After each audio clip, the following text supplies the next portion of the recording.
Hello everybody and welcome back to Forever and Ever, the Killie Fans podcast. Season number 4, episode number 30. The curse is lifted. There's new players in the building. We hammered Aberdeen on Saturday. Everything just feels totally different. My name's Paul. This is Callum. Feels good, man. Huge relief in it. I'm absolutely relieved. The pressure feels, well, we're still well in it, but it's just such a lift for everybody. And no even, we were speaking before we came on air saying the difference in a week, but it's not even that. It's about 3-4 days, because even after the AGM I was a bit like, that did, we'll maybe talk about that separately, but that didn't really get rid of my fears. So, but just the way everything's been since then has been absolutely magic, man. We're on the up, so we're coming to you live from Limelight Studios. Back together after last week's podcast, which has gone down extremely well. Got a nice message from Adam that I'll read it later on, just regarding the stuff with the trust. Jim and Dom are obviously on. Went extremely well, mate. I think I thought you did a fantastic job. I thought you pushed back when required, but in general really positive. Great to get the name of the podcast out there, the trust out there, and loads of folk have signed up since, so tremendous job, well done. No, thank you very much. But again, it was all having the guests there that were really transparent and open, and wasn't like drawing blood for a stone, which we've not really had, to be fair. There's maybe been a few kind of interviews in the Patreon where you're doing your best to try and get things out, and it maybe doesn't land the way that you initially hoped when you started it. But obviously both Don and Jim are two great guys. We ken Jim anyway, we've known him for years. First I'd met Don, but really nice guy, and taking a lot of time both before and after it to sit and chat as well. So I'm glad that went doing well, and it was, and I was conscious, because it was frustrating that I knew that they had to deal with a load of shite as well, which rightly so in some cases, but the trust isn't the reason for a lot of negative energy around the club, and they're the ones that are there having to kind of defend that, and I thought they did very well, and it was just great to have that level of engagement. And I think a big thanks to everybody who has engaged with the podcast over the past week or so, and a big thanks to the trust, and obviously to Don, who they ended up having to miss the AGM. We went to the AGM, we'll skim over it really quickly because it feels like 100 years ago now. I didn't learn particularly much from it. There was obviously a bit of to and fro around about the business side of things, which doesn't really light my fire. I'm not massively interested in it. Neil McCann spoke at length. It didn't seem like there was going to be any signings for the way he spoke, keeping the cards close to the chest. Since then, it's obviously the floodgates have opened, and it feels like a very different club to it did on Friday morning, mate. It does. I thought, actually, to be fair, that McCann came across pretty well, and I think that I was actually in the other view where I'm like, he must be confident of something happening, because I remember him saying that he can't give any promises, but he would have liked to have 1 or 2 in by Saturday, and that was certainly, well, we get 3 in by that time. We did. Whereas before he just would say, no, I'm happy with what's in the building and all that. So, it was the busiest AGM it's been for a while.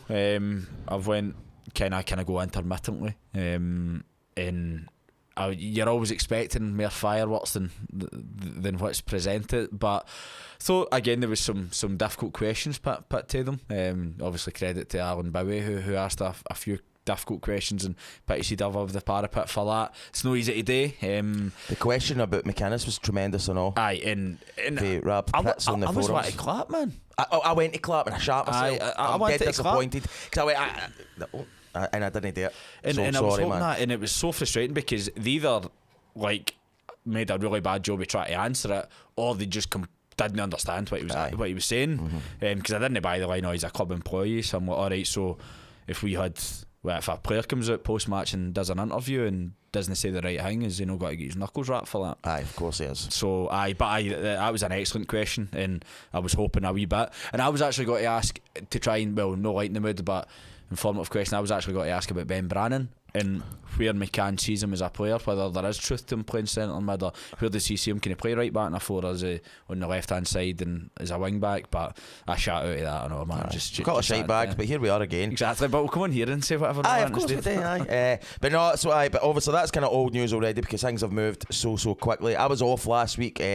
My dad wasn't very well for a few days. He's fine now, he's back home and stuff like that. But I just want to say thanks for all the nice messages that I've had. I really appreciate it, and a huge thanks to my wife, who has dragged me through a tough few days. So Melanie's a big fan of the podcast, second only to the wrestling. So I want to say that I love her, and I'm eternally grateful. Aye, she's top class. She is top draw. And whilst you were away at the weekend as well, she really stepped up. Held the fort, up cooking for my dad and all that. And my boy turned 18 last week too, so it's just been a mental few days. Like I said to you in the car, I feel like I've aged 10 years, but we're happy the night, mate. It's all good. I'm feeling very, very pleased and thrilled to be back here, and my safe space with you, obviously looking after me, man. Aye, did Taylor have a nice birthday then? We had a fantastic birthday. So I missed the game on Saturday. I was down in Manchester. We were away seeing my cousin Stevie, who plays the bass in a Smiths tribute band. And then we were at Old Trafford yesterday. Brilliant game, 3-2. Couldn't ask for better. And that's been a long-standing thing for me and Taylor. For we was a wee boy, we walked by this pub when we were down in Manchester, and he said, "Dad, when I'm 18, I want to get into that pub," and we did it on Saturday. And that's class, isn't it? So after the week I've had, it was beautiful, mate. And then we were sitting watching the Kelly goals and all that day. It was just one of the ones someone will not forget, man. So let's get on to Saturday, mate. You were there. We've got these new signings. I thought at least one of them would have been in. So we obviously signed Finlay Curtis, which had been rumoured for a long time. Ewan Payton, friend of the pod at the Kelly Chronicle, had kind of got that story early doors. We signed Joe, is it Hugo, I think. Hugo Boss. From Man United, coincidentally. And then obviously Nicky, are we gone? Klischenko? I'm going to trust you with that. We'll try that. Klischenko. The Moldovan Irishman. In the building. Obviously Aaron Tishbola. What we doing, Tishbola? I think it's pronounced Tishbola. Aye. A surprise to everybody, he's in the building and all. We're going to do a Patreon special on Aaron Tishbola. We were going to do that anyway a few weeks ago. It was weird. Literally just over a month ago, and we had it all planned, and then Kettlewell got sacked, so then that was the extension of the main pod that week. So because he came up on the forums in winter and there was a debate, that's why I messaged you saying that's right, I did one today. And so we're going to go across to the Patreon and talk about Tish's last few spells at the club and where he actually is as a football player. The midfield controller. We'll go to your Twitter questions, stuff on the Instagram that's come through, kellyfc.com forums as well, which have been tremendous. We us over the past few days since the stuff went out last week. So we'll get through all that. Loads and loads to talk about. Rangers coming up on Wednesday night. But Aberdeen on Saturday. Let's get down to business, mate. You were there. You said in the car it's the best we've played in a long time. The full place felt different. I've obviously seen the highlights. Thought the second and third goals are both tremendous. Right. Tell us, how was your Saturday afternoon, mate? I actually had a feeling before it, and you're clinging on to anything, but I was like, I have a feeling that this will be pivotal and it will go one or two ways, as most things tend to do. But I was thinking if we want to get a win, this could be the catalyst. Yep. But I'm sure everybody else was thinking the same thing, to be honest. But I still never envisaged what was played out on Saturday. I can't lie, when I saw that, and I didn't expect Curtis to play, especially playing with Rangers on the Thursday night and flying back. I knew that but I thought that the Moldovan boy would have maybe played, or the Hugo from Man United, just to get a lift. And when I saw that none of the new signings were there, I was, come on. I felt a wee bit flat and all when I seen the team, to be honest. After everybody feeling a bit positive, when the team came out and you were a bit, come on, man.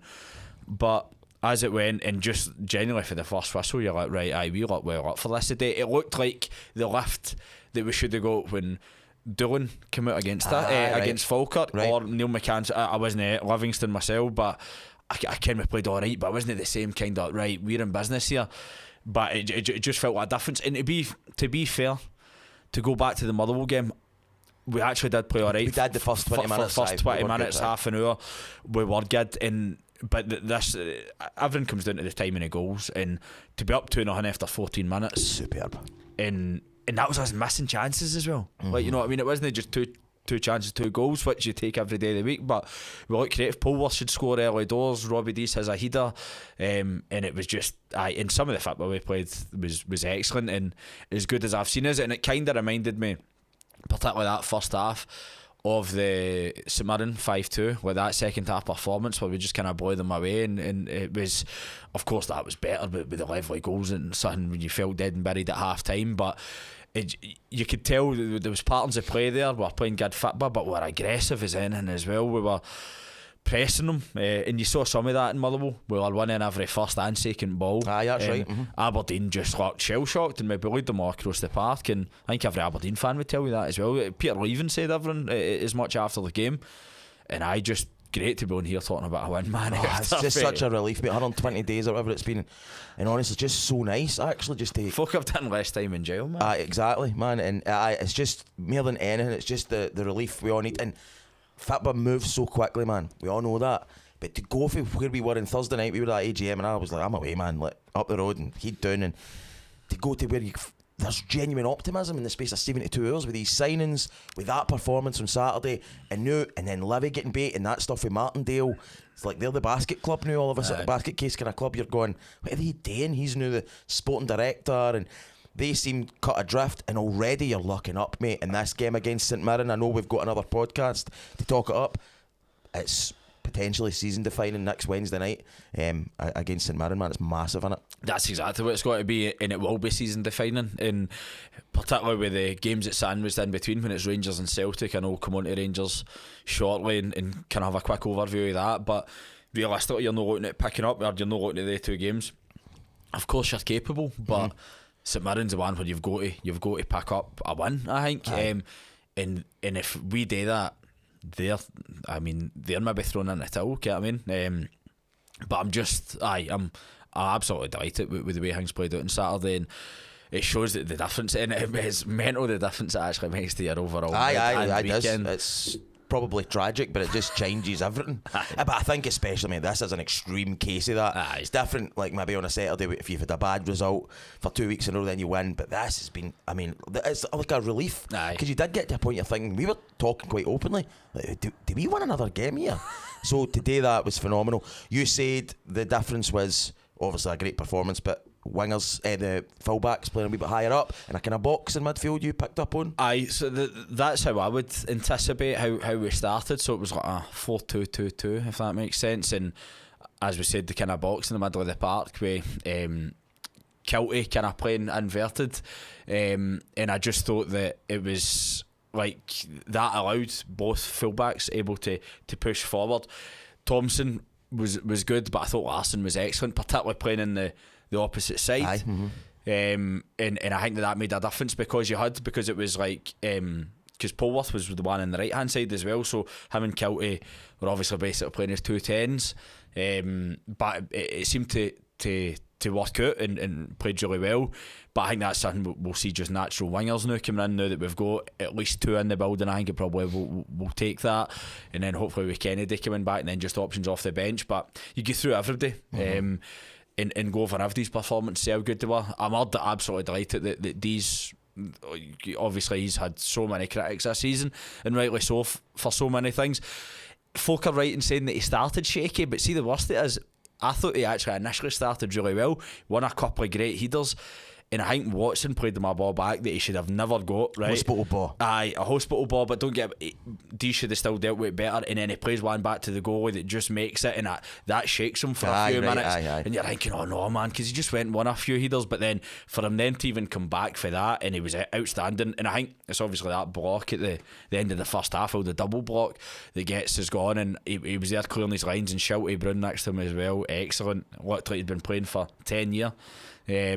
But and a special mention's got to go to John Jules. You said you thought it was sensational. I thought it was brilliant, genuinely. And we have said on here, and I was with the Niv before the game, it was great to see him and catch up, and I know that Ali's a bit 50-50 on him, but I was like, no, I think there definitely is there something to work with, and he showed it on Saturday, man. I thought he looked a class above, and his goal returns decent, mate, especially when he's played quite a few games wide in the right, wide in the left, kind of in the front, a kind of front 3 type thing. But when playing through the middle, was that 4 or 5 he's got now? I think and 4, different types of finishes, which is exciting, man. So I mean, a fantastic result. Really gives everybody a massive lift. Like you're saying, you're looking at that squad now. There's options there. There's the unknown there, which is a great thing. In terms of incomings, we have the phone on. If something comes through, we'll put it out. You'll hear about it before you listen to this, obviously.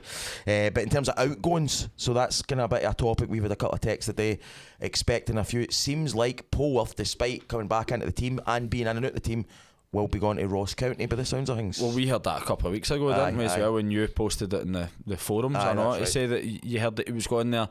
So that's a strange one, because he started all the games, I think, under him. He maybe didn't start the Livy game, but he definitely Motherwell and Aberdeen at the weekend, and he was good at the weekend as well, Paul Worth, to his credit.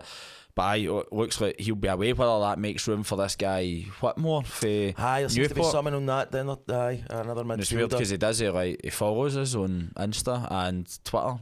It's kind of a weird thing for random. Unless he's just a big fan of Lachlan and the boys' content creation. And why not? Exactly. Excellent video again today. Very for good. the signing. There's a question about that. So Porth potentially out the door. If and when that happens, we'll talk about Porth because he deserves his own chat. He's been there for a while. We're hearing maybe Eddie Beach, possibly Scott Tiffany, something about Stanger maybe. So it's a strange one with Stanger as well. Particularly, I think that will depend on whether we get the defensive cover in or no. But then there was talk, obviously the deadline in England's now shut, but I presume Mail's still a Kelly player because there was talk of Portsmouth and from there. So that'll be a funny one if by the time we're off here he's saying, he should be here. But we'll obviously have a question. I think we've got a question about Mail specifically anyway. Right. The condiment or the player? The condiment. Right, okay. Because we want Mary Day questions. Like last week, Mathematics asked us about our death row meal, and I think we've got another. I think there's a question about sauce on rolls. Aye, that's the kind of stuff that we want, man. Keep it coming. Humanising us a wee bit. Aye, because we can probably appear quite unapproachable. So, but it's my understanding that Beach could potentially be released or in, whether that's as opposed to just a loan deal. And I think Tiffany is either Morton or potentially a Broth that he could be gone to. So it'll be interesting to see whether that gathers any momentum. And the big thing is, I suppose with the Beach one, would he not need to be released before the deadline for him to sign for another club permanently? Remember the whole Roy Keane going to Celtic thing? Remember, and they hated that with Ferguson. Whether the rules have changed and all that, but the point I was initially going to come on here is like Stanger, Tiffany and Beach, if they're all going out on loan, there's no immediate rush because they're all going to championship clubs and they've still got another month. To the deal. So it'll be interesting, obviously, but it's more about the players that we've brought into the building, and I think everybody would agree the signings that we've made are signings we've needed. The Chabola one today is kind of completely out the blue. We got a message this morning. You messaged me when I was down in Manchester, and I was like, I just sent you the picture, didn't I? And I thought, they were the days. And then it's like, no, he's signing then. So he did. So it's exciting, man, and it gives us the options going forward to try and reel the teams in above us now, which is even a nicer psychological position to be in, to just know, because this time last week I'm thinking Livy catch us here probably, and now you're going I'm not saying it's impossible, but we've got a wee bit of momentum now. So Wednesday night we're up at Rangers. Never a free hit. We've never ever said that on this podcast, and never will. We don't go up there going, but it's so important, mate, that going into that big game next week, we can go up there and just put up that's what we don't even need a result on Wednesday. We need a performance. You come back down the road, you've made it hard for them, you've got beat 2-1. It's alright, it keeps the kettle boiling. Rangers are going well. So you're going to go up on Wednesday night? Aye. What are you thinking then, man? What we getting? Are we getting a co-card in his sand shoes? Or? If only. But no, exactly the same as you, man. I'm like, of course the pressure's still on, but it's a different, it feels, everybody's raring to go now instead of dreading going to the FITBA and thinking where these coming for. That one's just, it will be season defining, it genuinely will be. But you're just thinking now, not that we would ever have any expectancy to go to Ibrox and saying, right, I'll take a point. Ken, obviously you take a point when Rangers are even at their worst going up to Ibrox. But I think that it feels like a wee bit of pressure's been lifted because we've eventually got that one that we've waited 18 games for. 17, and that was 18th. But I think just going there and, as you said, and getting a performance is all that we need, and enough to keep us ticking over, and everything comes down to the St Mirren game next week. So you hope maybe a few more tickets have been shifted than what there would be with a different mood in the place. I certainly know a few folk that are now going on Saturday, going as a result of how things have changed on Saturday, and that's what it comes down to. I know folks say, you support your club through, and everybody does, man. We're Kelly fans, get what I mean? But all you need to do, and I think I made the point to, I don't know if it was off air or no, but I definitely spoke to Jim about it last week at one point. And I'm like, but look at Motherwell last week, look at the crowd. I think it was like 6,500 at Fir Park, mate. And that was one of your worst supports up there. Aye. So you're talking like, we've got a couple hundred off the gate, and Motherwell have at least got 500-600 on the gate. Why? Because they're playing good football and they're flying.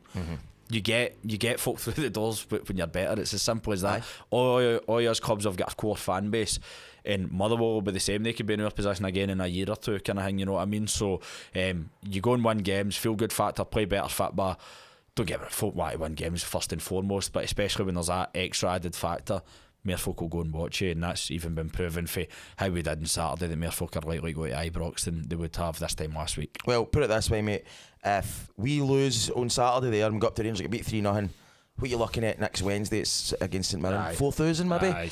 But we go up to Ibrox and get a point. After that, mate, you probably maybe add 1,000 on. Folk make the time. Folk that are working late, they'll leave that wee 5 minutes early. Folk that are maybe fit for training, or maybe missed the fit for training on Wednesday night. Folk that are maybe go at their mother-in-law's for their dinner. I'm actually not going to be able to come to that because you make the time. Because you want to be there. It's not just the loyalty dragging you there. You're actually like, I'm looking forward to that, and that's how I feel about next Wednesday. I'm already buzzing for that. Because under the lights, if we can get a performance on Wednesday against Rangers, St Mirren are wobbling, and it's like they're there to be shot at, man, and you can go up there, and it's got the potential to be a big one, and I feel like we owe them one anyway. We do. For the cup and all that. So, and then we weren't great that day up at our Christmas and New Year, but so it's much happier times, everybody, and well done to everybody for sticking with it, because it's the reward was there on Saturday. Well, it's been so difficult, and particularly for the folk that we mentioned week in, week out, the travellers, whether it's Aberdeen or Fir Park or going to Rugby Park, you know what I mean, they're there all the time, and that was a win for, and the club even put that out. Well, that was class, and it costs nothing, but that's hearts and minds. Do you know what?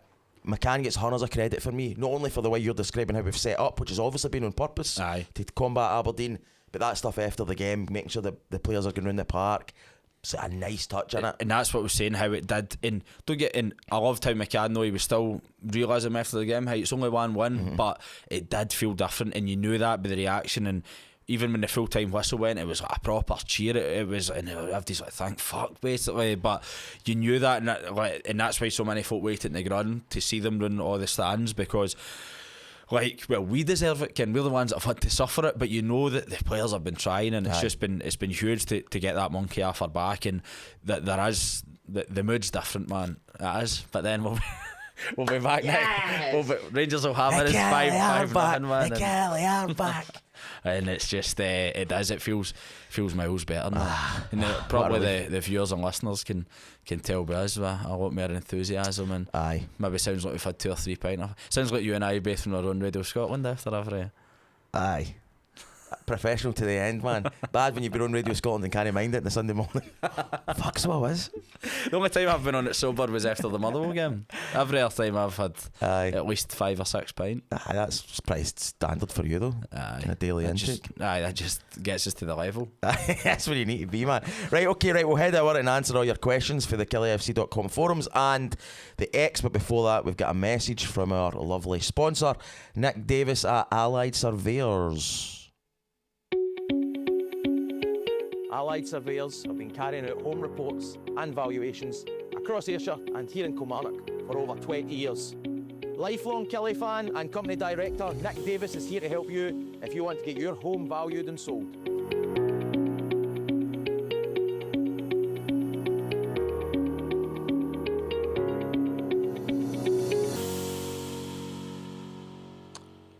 Thanks as always to Nick at Allied Surveyors. If you're looking to get it priced up or surveyed, Nick is definitely a man, and a top man he is, and he also won Player of the Year for Tenbo. Did you notice that? Oh, did he win? He won Player of the Year. Tenbo? He says to me when he messaged me, he goes, I think they've maybe got it mixed up, but I'm taking it anyway. Well, you've got to take it. Me and you, we once, now that my knee surgery's there, it'll be the summer that'll be I maybe come out of retirement. Able to do that. And well, obviously Martin's said to us a few times. I think Martin's just had a wee win as well, so congratulations tremendous to them. But I think they'd be delighted to have us there to host us, and we can go and do that, and then can stream that one week. Oh God, that'll be good. But thank you again, Nick, man, and all the details for Allied Surveyors are there for you. Right, okay, questions and comments coming through. Adam Lyon got in touch. Huge thanks for last week for giving Don and Jim some time in the pod. Very well received, and we've had a fantastic surge in new members since. We hope everybody enjoyed the Trust Club on Saturday, where Jerome Varai was a superb laugh. It was packed. Finally, the Trust has launched a survey for its members to complete, which will help to inform our 3-year strategy launching in August. Let us know what you want our priorities to be moving forward through the link in your emails. So Jerome Varai, one of my heroes in at the Trust Club. It was excellent, so he was. So I was present. Really, he was in great form. a few really funny stories. His accent's hilarious as well, because I mean, I'm sure I heard an interview with him before where it sounded a lot more Scottish, but it was like so French as he would be, given born and bred there, but then just throwing in things and he'll say like 40 quid. You know, aye. It's just so bizarre. But it went doing really well, and again, credit to the Trust for doing that. It's a great space to go before and after the game. A lot easier to get a pint in that in the hotel, getting up there, and it was excellent. And with regards to the surgeon memberships and that been taken out, I think at first so obviously the Trust used to be a tenner a year. Now the membership model's changed, That's which right. went into some, but like, they were talking along the lines of, at this point, and this was only early doors in the week, it would have been the equivalent to 200 members in the old format that signed up after like a day or two, the podcast. Excellent. Which was, and we've had a few messages about folks. Stevie Donachie in Amsterdam's done it. That's right. Good friend in Australia's done it as well, hasn't it? And a couple others have. And Pissy, Chris McQuaid signed up as well. Oh, superb. And his loyalties used to be, well, with Celtic, he's always had a good soft spot for Has, Kelly, aye, but has. he's just a real Scottish football fan, and he's even subscribing to the Trust, which is just excellent. Fabulous news. Right, okay, so we don't have a gripe for Alan. He just said he's not feeling very Because well. he's not feeling well. I bumped into him on Friday. Right, Nah. so that just tells you how happy everybody is. There's not even a gripe for the gripester. Hi guys, not really a gripe this week, still under the weather, but a great win. I missed it. Does that mean I won't get back? I saw the highlights. Was that guy wearing a Man United tammy for We Are Killy? I hate people who wear different hats. Anyway, normal. We gripe in there. Anyway, normal service will be resumed soon. The ladies are doing fantastic. They absolutely are, mate. They're going to get promoted, but we're a bit to spare, I think. And I hope your dad's doing well, Monty, and you're okay. I'm great, mate, and so's my dad. Thank you. And until the next one. So thanks, Al. Legend. Nice to hear him in that more positive spinning things. I know, man. Right, so I'm going to go. We've got a couple of nice messages on the Instagram because we're quite modern, folks. Quite modern. So we get this one through. I'm going to read it out. All right. Hi guys, it feels like me leaving in October, but some kind of curse on the club. Can't shake the idea that the last game we won is the one I brought Louise to. She's not really convinced we should relocate from Sydney's North Shore to Killie to reverse the slide. But I'm not but not everyone is as committed as I am. I mainly want to say great job with the pod the other day with Jim and Don. The bit about Killie exiles being everywhere really landed, obviously being in Australia, and I signed up for the Trust off the back yet. I've always struggled to work out the best way to support the club from afar. I've done Killie TV, the odd ticket or half season ticket, but this feels like the right way to invest in the club's future. What you said about the ownership model and the Wrexham comparison really hit home. Thanks for all the great work. Keep it up, Stuart Strachan. Excellent. So there you go, and Stuart, we appreciate that, mate. And that's the probably the best thing about the podcast, and the fact that we've kept it going for so long now.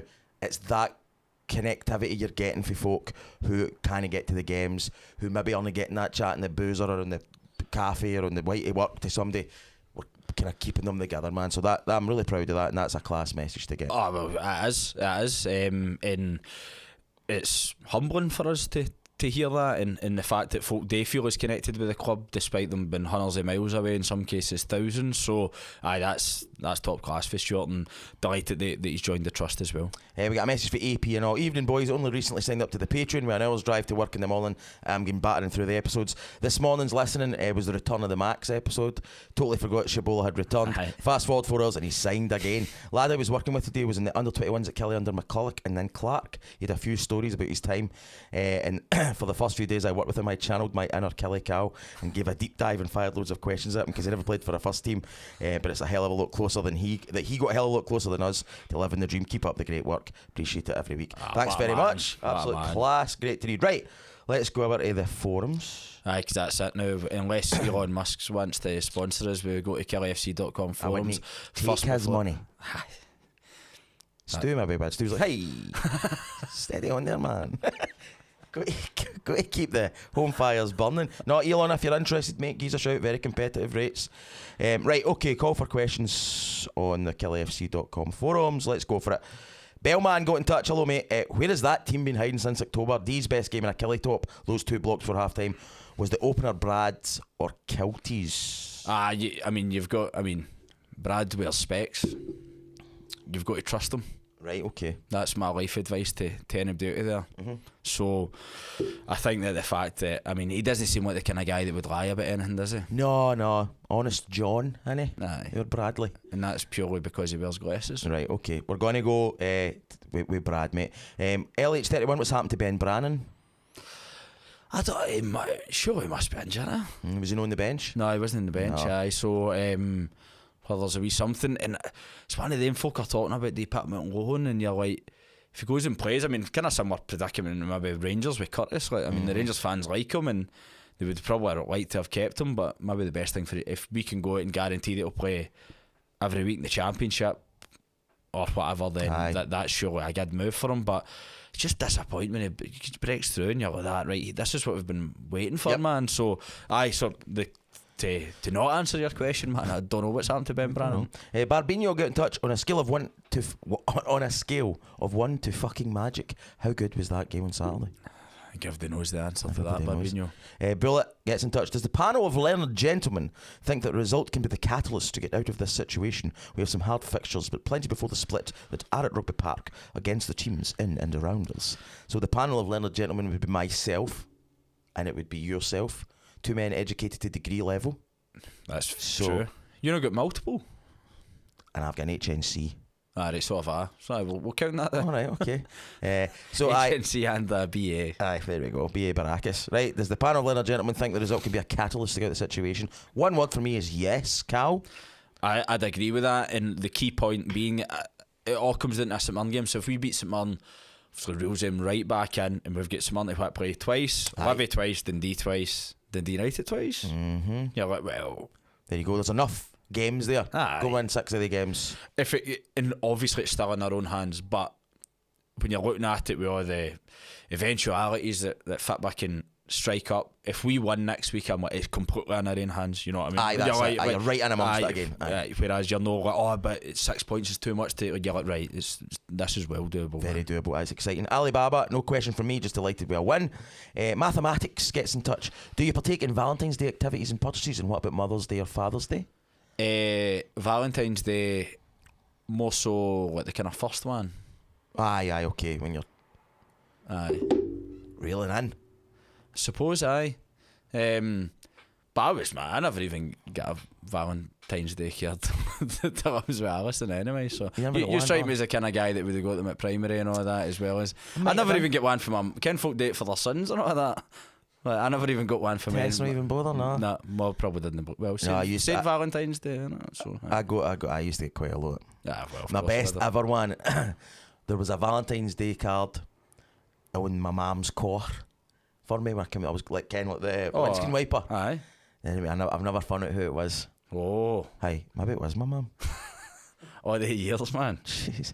I used to do alright. No, me and Mel don't bother with things like that, but I do Mother's and Father's Day. Well, it stuck out because I would have thought, just a wee something, and then there was 1 year Alison never got me in, and so I was like, oh well then, standard is set. Aye. But aye, Father's and Mother's Day, but I've got to give Carrie a bit of credit for. Well, no, I always done that, but Carrie organises all of your siblings' birthdays, and because we are pay into the one pot every month. Good idea. It's a very good system. But credit to Carrie, who gets everybody's, and then Julie steps in when it's Carrie's birthday. Right. Me, John and Matthew simply send money, and then we find it in the day. Oh, it's brilliant. Love it. Beautiful Jake at that. Aye. If you had to pick a player of the season at this stage, who would it be? That's a brilliant question, by the way. Tough. Because who would it be? Well, if you go by the man of the match on the KillyFC.com forums, I think David Watson in first place by a distance, and then it's Dom Thompson. Aye. So that's a brilliant question, because who actually would it be? Shelty Brown. I've been the kind of surprise package that you didn't expect. Much, maybe. I think John Jules and all. I've liked him. But a great question. I wonder who'll be at the end of the season. The Shortleys Salmon Chucker gets in touch. I think that's as good a performance we'll see this season. Polworth was great.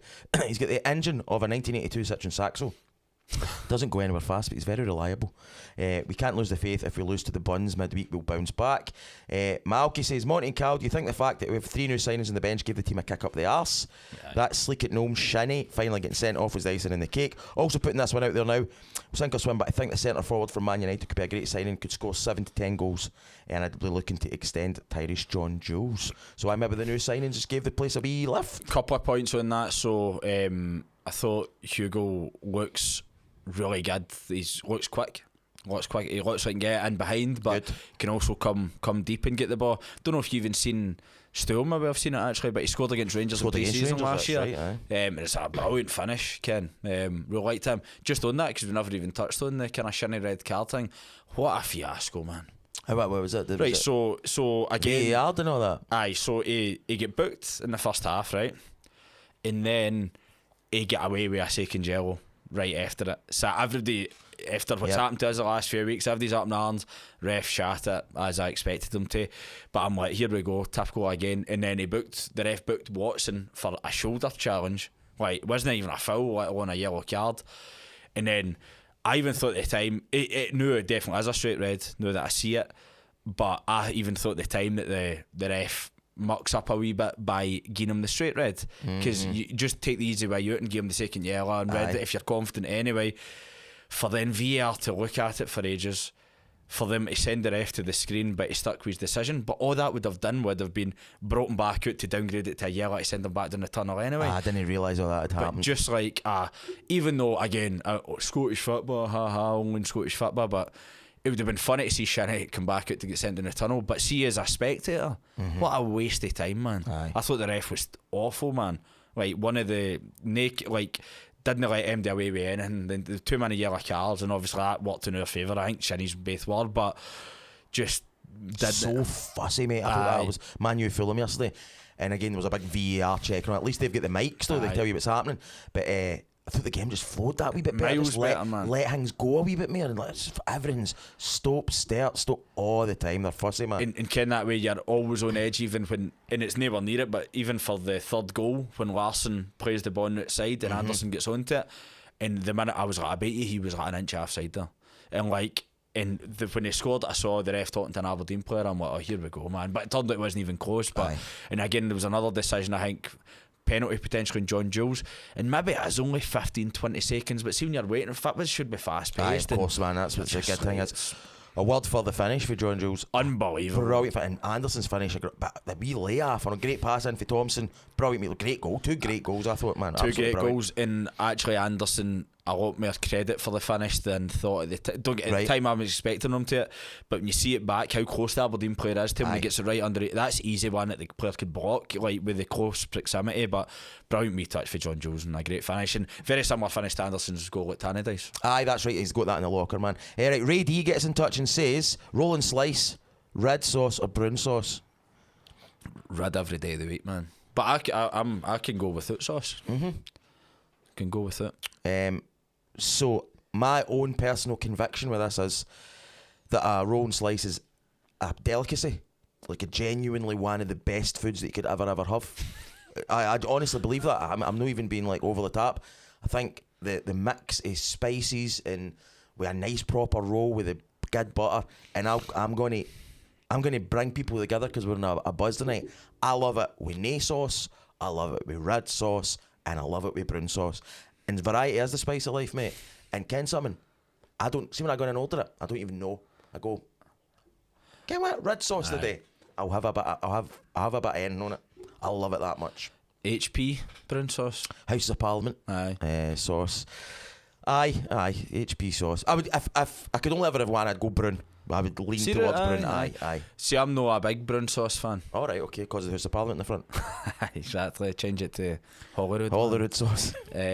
But I'm not as keen. But I'm what you. I kind of make up as I go in whether I take tomato sauce or not. More often than not without. But it's just I'm with you. Would you make your cheese in a rolling sausage, man? I wouldn't choose it, but I wouldn't walk away from it. I say let the sausage do the talking. That would be my advice. What kind of roll?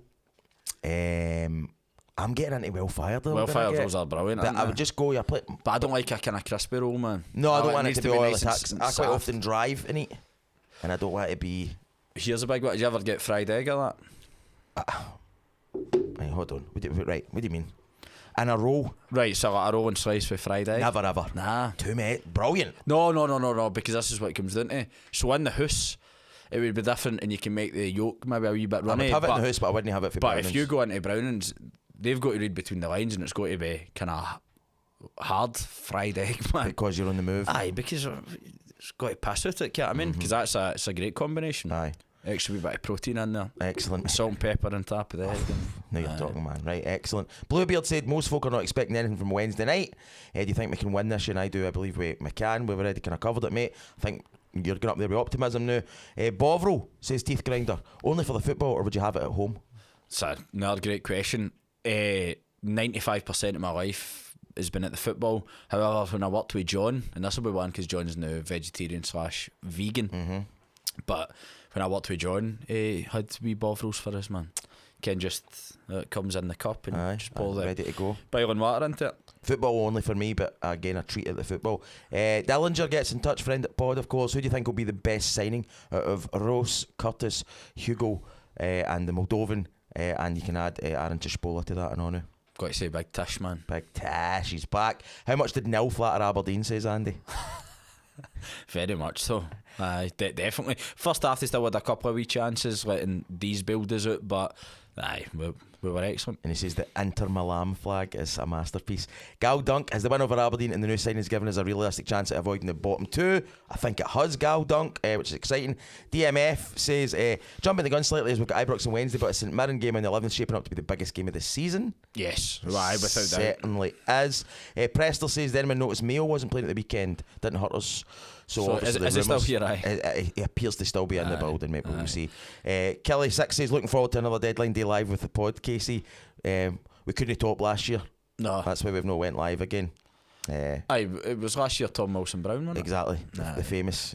So I was a wee bit gutted we couldn't get him back. Maybe at Barcelona now. Aye, could be. He had to lie down after the game on Saturday. I was in disbelief. Signs were there against Motherwell until we went down to 10. If we continue to play like this, can we climb up the table? Wednesday night will give us an idea. Aldo says, how can we not do what Motherwell do and sell our assets during their contracts? First Miller for 4.5, and then they're obviously maybe going to get a bit for Maspanisi and all. We never learned last season. Bobby went for next to nothing, and it looks like Watson and Mayo the same. Did you see Ryan Alabiosu is going to Genoa for nearly 5 million? Crazy, isn't it? Mental. Crazy. It's been discussed, Aldo, and it's a good point, and I don't know the answer why we don't do better. So, and you realise that kind of coming up at the AGM, and for me, I can see the clubs in a difficult position, but for me it seems far too easy for them to be like the big bad agents. Aye, it was a lot of that. That's what an agent's job is. They're not a new breed here. Like they've always been there, but it seems like other clubs can. I mean, look at Hibs now selling Bowie for what, nearly £5 million, and I know there's a lot of sell-ons and all that kind of been filtered down with that deal, but we seem to be one of the only clubs that don't maximise what we've got in the building with maximum profit there. And a quick word on Watson. So obviously the Record broke the story there about Aberdeen trying to offer him a pre-contract. Yep. So again, I'm encouraging viewers and listeners to sign up for the Kelly Chronicle if you've not done so. But they made a great point in Ewan's transfer update earlier on, whereby he understands that Aberdeen is like kind of nowhere near Watson's desired destination, so that might be reported. And why would they not be trying to get him? But it's their understanding that Watson, like, that's not where he wants to be. Alright, Mogwai said if we get one more signing in, what position would it be? I would love to see us sign a commanding centre back like Ash Taylor or Nelson, or maybe a Gary Dicker type. Craig Dawson still without a club. A leader at centre back would be incredible. Love that, but I think it's only defensive cover that's likely to come in, so that to me suggests a loan deal, which I'm a bit like, what's the point then getting rid of Stanger? Just keep him. The Big Ring says Saturday's sight of the real Kelly providing some evidence of what we can produce. What position do you think we're going to finish in now? I'm could be optimistic and say 10th. 10th, I love it. Maverick said best 11 when everybody's fit, so we'll maybe come back to that properly maybe next week ahead of the St Mirren game and have a chance. Well, because Maverick stuck it in and it's already got you thinking. Like that. Well, we've got options. Whereas last week in a weird, you're trying to think, who do we even fan at this team? Whereas now you're thinking, he could play there. But because we're not yet complete and there could be folk out the building, I mean, I bet plenty of folk would have Polworth in their best 11. But he might not be here by the time this podcast goes out. Good point. Kelly Boy again on the forums put a great question on about Lewis Mayo, saying is it time for him to come out the team, etc, etc. We've kind of covered him. Tommy Boy says not much of a question, but how did the team that got rolled over and played off the park end up playing like that yesterday? Is it because new players come in and challenging for positions? What was the big change? That's what I tried to allude to, that I think that it is both. There's no doubt that the new signings giving everybody a lift, you know what I mean? Like, and now that we're talking about potentially having options in the building and different systems that we can play, But again, I will try to give them a bit more credit that you did see an element of it in Motherwell. You definitely did. In Motherwell, the team, out with Hearts, of course, like team of the season. You know what I mean? Aye. And we did cause them problems, but it was the minute. I mean, I knew the minute they scored, we were probably never going to come back. But there's maybe still a performance there. But the minute we go down to 10 and then concede the second, you're like, right, the game's by, especially against probably outweigh Celtic. Well, no, not even them, but like probably one of the only teams in the league where you don't want to gear up 10 men and 2 goals to, because they can just spread the ball. But to go back to Kelly Boy's question quickly, just about Lewis Mayo, can absolutely see the logic in that. I've been on here a few times and said, and it's not like I just think that D's rightly so has been criticised, but I just feel like he's been taking all the criticism, whereas it's not only him. I mean, Mayo's been an ever present in that defence, and every time he's been fit and no suspended, he's played. So, but it's a shame because he's somebody that we rate really highly, but it looks like he could maybe not be here next season. Okay, right, we'll go to the Twitter. We'll try and battle through these because there's quite a few. The Kelly Pie King, Chris Kimmett, are we happy if no more business is done today? Plus, I think we still need central defenders. Big up to Billy Dodds for his pre-match shooting drills, seems to have helped. Also to Big Jim, aka Mr Motivator, for my negative question last week. I have joined the trust as a formal peace offering. However, I do still maintain we need to sell off assets when we can, although I'm informed Watson will make us a good fee for the development kind of finance that we'll get. I think that's what they're looking at the new anyway, because you're right, if you get offered 500, they must be thinking we'll get that kind of ballpark anyway. And it was a myth kind of about earlier that if he goes abroad that we don't get a development fee, right? But we do, because it's FIFA rules. It's no. Alright, okay, excellent. Right, the real boy, they got in touch. Hello mate, Saturday felt like more than just a win, felt like the start of something. First time this season we've looked like the team we want to be. TJJ immense for me. Very Vass-esque performance. Renewed excitement. Captain Conker, the gorgeous mutated squirrel. A big compliment to Vassell there. Boy, they loves Vass, doesn't he? Captain Conker with Aaron Tishbola signing again from memory. Who's the most returns to the club? It must be him. We'll be up there with him and Finlay now, isn't it? Oh, because Finlay's technically like 5? 5 maybe. What was your favourite announcement video out of the new signings? Probably the Curtis one, isn't it? It was King Curtis, sensational. Aye. Biking, it's good for me. Fantastic. That's a fantastic video anyway. Aye. And for the club to work it into that signing, very, very good. That's mine. The Nav gets in touch. We play St Mirren, Dundee and Livy at home before the split. Those fixtures are crucial. With the new signings, injured players back and confidence from Saturday, are we due a miracle escape despite my early call? And how many of Kettlewell's signings get a positive rating? So we think we're on for the miracle here, Ali. We do believe in it. How many of Kettlewell's signings get a positive? But interesting one, and something that we've not even mentioned there is Stryjek back on the bench. Like, huge. Amazing, mate. But interesting to see whether he maybe gets rolled out in Ibrox, because I think that he will be the number one. Yes, and I hope so. But it's, again, with the Niv, I'm in agreement with that, and it's a tough one. Someone, was it mathematics that asked earlier about who your player of the season is? Aye. But you're like, says it all. Aye. But I seen the Ket was getting it for Ross County and all. Legend, isn't he, man? Aye, what a guy, man. He's laughing, mate. Deep dive. He's absolutely laughing. He's laughing on the way to that bank. Alexander Marchi, I'm very happy after the Aberdeen result. I've been harsh on the recruitment and with the board, but now I can see that we're hopefully turning things around. St Mirren is massive next week. After Tishbola signing, who would you take back from the 29 cohort that's still playing? 2019 cohort, sorry. Oh, aye, that's a good one to maybe come back to. Greg Taylor. Oh, well, I'm trying to think more of the kind of realistic bracket. I mean, is Bachman not just away to somebody else? Bachman signs for Leighton Orient or something, man. Come on. Aye. Wow. Aye, take him back very quickly. Aye, go with Bachman. I would say that, aye. The buzz burst. I hold my hands up. I've been harsh on the board. Mind boggles how anyone thought Kettlewell's appointment would end anything other than it did. Hence, doubt rightly raised about their ability, but I take my hat off to Cathy Jameson and the board. They've given us a life-saving injection. Skid, you were able to read the buzz burst question this week. time, aye. Did you go and check what his question was last week? Mikey Kenmuir, 3 points on Saturday, very welcome, and now Big Tish returns. Never had that in the bingo card. Hope you two had a good weekend, not getting carried away after Saturday, but looking forward to a positive pod and 3 points at Ibrox on Wednesday. Stu.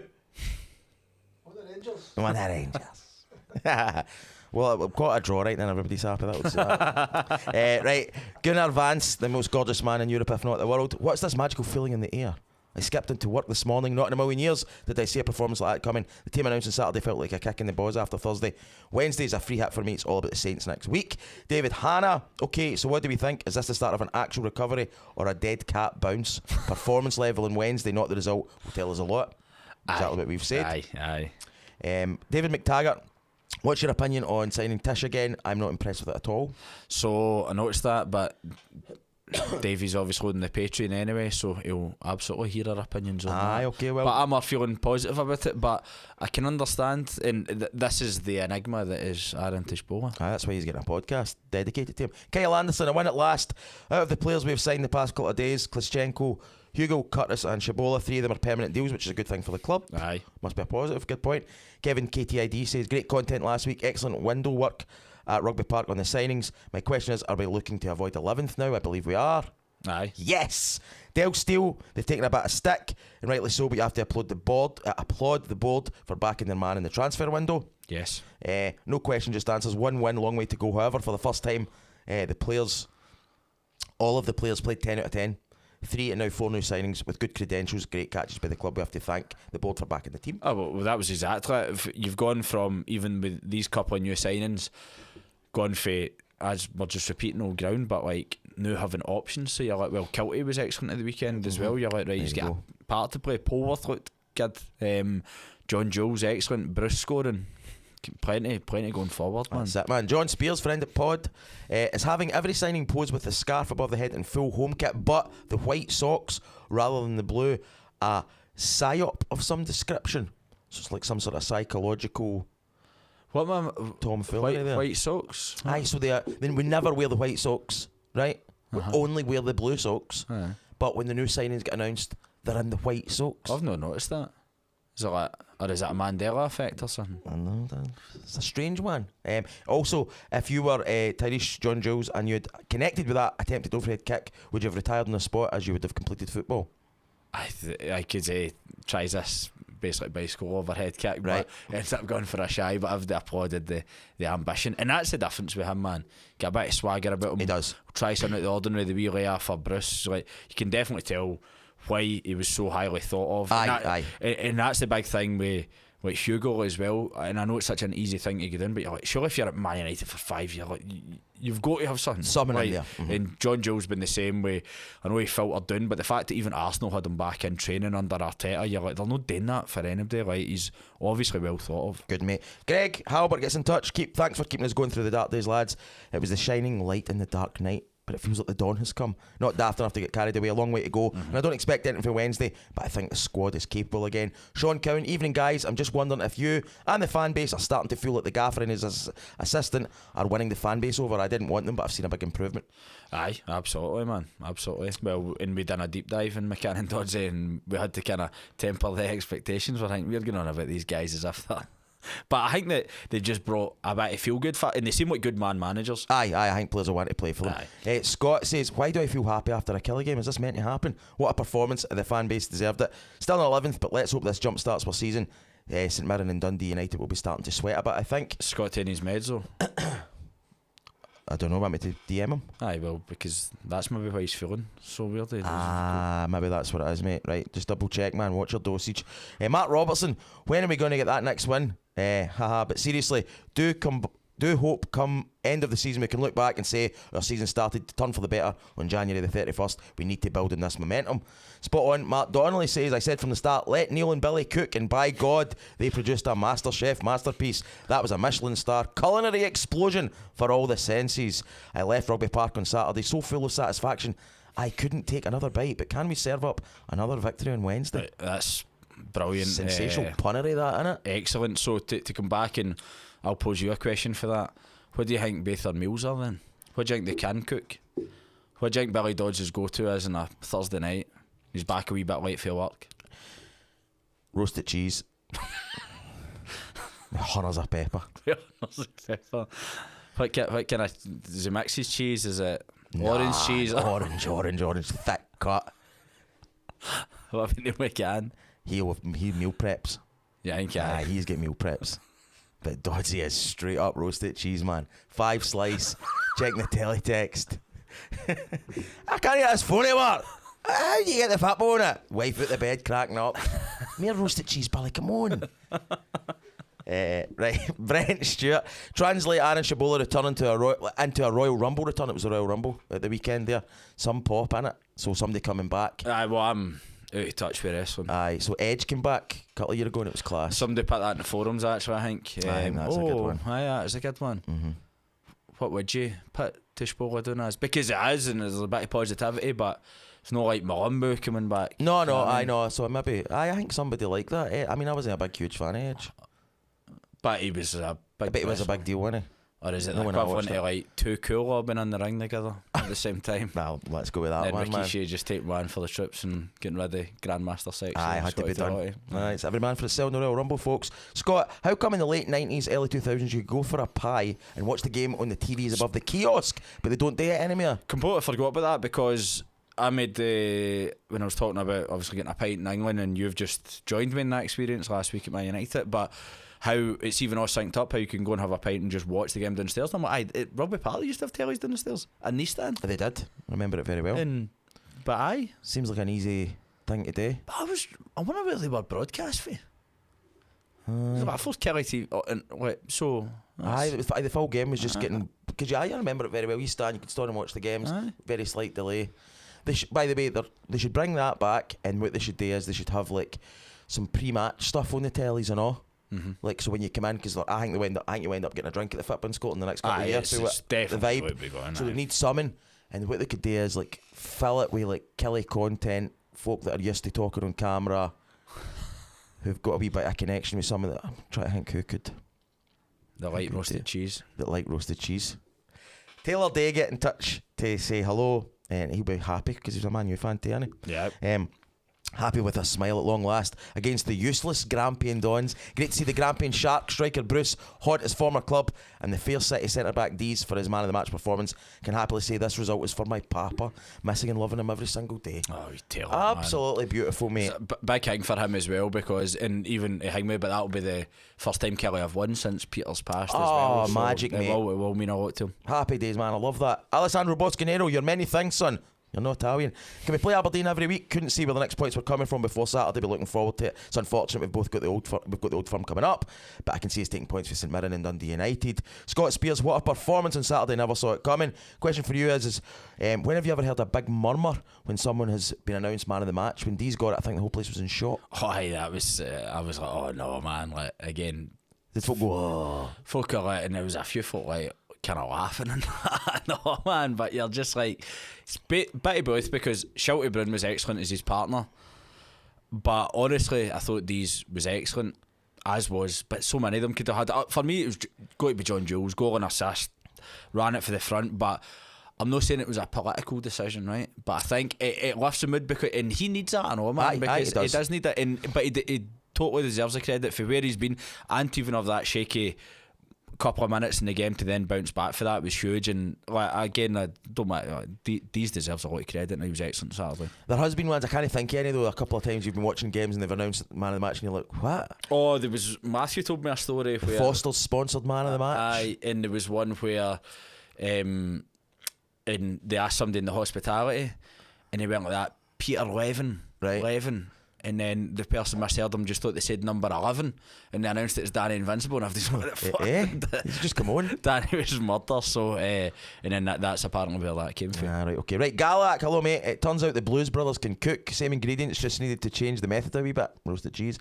Larson was nice going forward, but not so nice at the back. Dom Thompson, a lot more disciplined, which translated into his best performance. R. Kelly back? I believe so. Kelly are back. I believe so. Big Harper, hello mate. It was good to catch Harper at the AGM. The AGM last week, Phyllis and Greg admitted to backing the first team playing squad with 50-something% of our annual turnover, where other teams around us use 60 to 65, therefore being able to fund better squads. They likened it to backing a horse and hoping it pays off. My question is, should they start treating this venture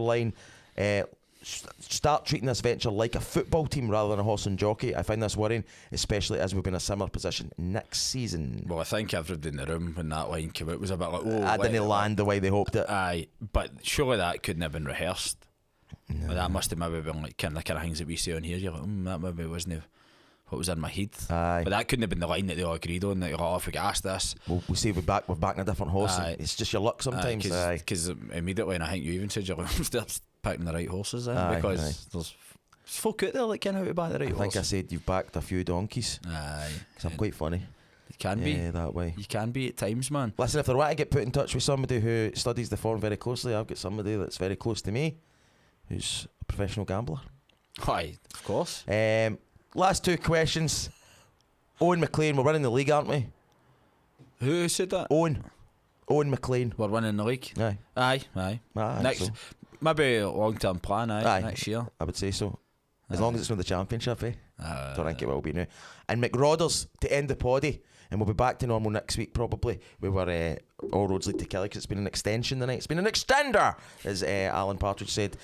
But he said, what was everybody worried about? I know.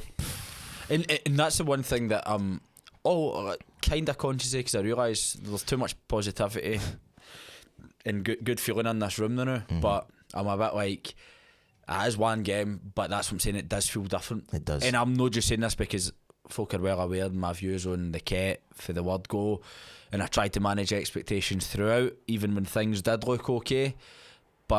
And I know that was a wee bit more positive about McCann than other folks, so maybe it is an element of that, but there definitely was something different this Saturday. Something is in the air. There is. And it's called love. Right, everybody, if you're heading to Ibrox on Wednesday, enjoy it. And then you've got a weekend off, Nick Kelly game on Saturday. Aye, Scottish Cup. Well, I'm away on Sunday. Aye, so we still got up to whatever you want to go up to, spend time with loved ones and enjoy life. What would you do with a free Kelly weekend? Hang out with Faith. Aye, go with my daughter. Aye, you almost said that in a bad way there. Oh, right, but I know that was the exact thing. No, aye. Exact opposite. That was my next thing I would do. Aye. Go to Silverburn, get our coffee and all that. Yeah, you just like a wee booze. We like a wee booze. Go to O'Shannon's sometimes. Faith likes it in there. Who now accept card, I believe. And they have a kitchen now. Yeah, Fingers was saying that. Aye, so what can about pubs in Kelly? Robert Scott's the man. Right, okay, mate. How lovely was that? Positivity's in the air. If you're going to Ibrox on Wednesday, enjoy it. Enjoy your Saturday off, and then next week we've got that big game against St Mirren. But good to have your company, mate. Thank you. Thanks for holding the fort last week. Done a great job. Right, everybody, we'll be back next week. Hopefully talking about positive result up at Ibrox. Maybe some new players in and out and all. We'll cover it all here on Forever and Ever, the Kelly Fans podcast. Thanks very much.